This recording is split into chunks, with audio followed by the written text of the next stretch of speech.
പ്രിയ പ്രേക്ഷകർക്ക് തിരികെ ബ്രേക്കിംഗ് ന്യൂസിലേക്ക് സ്വാഗതം. പാലക്കാട് കല്ലടിക്കോട് മുണ്ടൂർ വടക്കുംപുറത്ത് കാട്ടാനക്കൂട്ടം ഇറങ്ങിയിരിക്കുന്നു.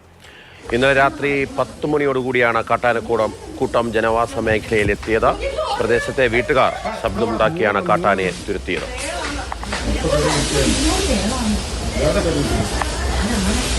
അവിടെ നിന്നുള്ള ദൃശ്യങ്ങളാണ് നമ്മൾ കാണുന്നത്. നിതിൻ തോമസ് വിവരങ്ങളുമായി ചേരും. നിതിൻ, ഇത് വനമേഖലയാണോ? എത്ര ആനകൾ ഇറങ്ങിയതിനെ കുറിച്ച് 3 ആനയൊക്കെ നമുക്ക് ദൃശ്യങ്ങളിൽ കാണാൻ സാധിക്കുന്നുണ്ട്. കുറെ നേരം അവിടെ നിന്നും എങ്ങനെയാണ് ആനകളെ പിന്നീട് തുരത്താനായത്?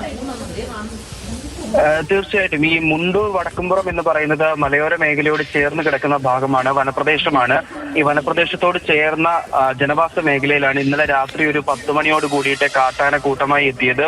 നമുക്ക് ദൃശ്യങ്ങളിൽ കാണാൻ സാധിക്കുന്നത് പോലെ 3 ആനകളുടെ ഒരു കൂട്ടമാണ് ഇന്നലെ രാത്രി എത്തിയത്. രാത്രി എത്തി നമുക്ക് കാണാം, വീടിന് തൊട്ടടുത്ത മതിലിനോട് ചേർന്നാണ് ഈ കാട്ടാനക്കൂട്ടം നടന്ന് നീങ്ങുന്നത്. അവിടുത്തെ പ്രദേശവാസികൾ തന്നെ പകർത്തിയ ദൃശ്യങ്ങളാണ് നമുക്ക് കാണാൻ സാധിക്കുന്നത്. അത്തരത്തിൽ വീട്ടുകാരും മറ്റും പ്രദേശവാസികളും വീട്ടുകാരും ശബ്ദമുണ്ടാക്കുകയും മറ്റും ചെയ്തതിനെ തുടർന്നാണ് ഈ കാട്ടാനക്കൂട്ടം തിരികെ മലയോര മേഖല, അതായത് വനത്തിനുള്ളിലേക്ക് കയറിപ്പോയത്. ഇവിടെ നമുക്ക് അവിടുത്തെ പ്രദേശവാസികളുമായിട്ട് ബന്ധപ്പെട്ടപ്പോൾ നമുക്ക് അറിയാൻ സാധിക്കുന്നത്, സ്ഥിരമായിട്ട് ഇത്തരത്തിൽ കാട്ടാനക്കൂട്ടമായും അല്ലെങ്കിൽ ഒറ്റയ്ക്കും ഒക്കെ ഇറങ്ങുന്ന ഒരു പ്രദേശമാണ്.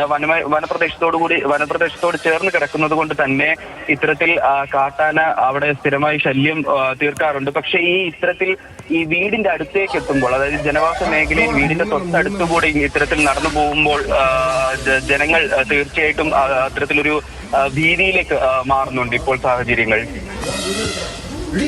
ാണ് 3 ആനകൾ വന്ന് തമ്പടിച്ച് നിൽക്കുമ്പോഴുള്ള ആളുകളുടെ അവസ്ഥ കൂടിയാണ് നിതിൻ വിവരിക്കുന്നത്. കുറെ നേരം അവിടെ നിന്നു, പിന്നീട് ആനകളെ തുരത്താനായി എന്നതാണ്.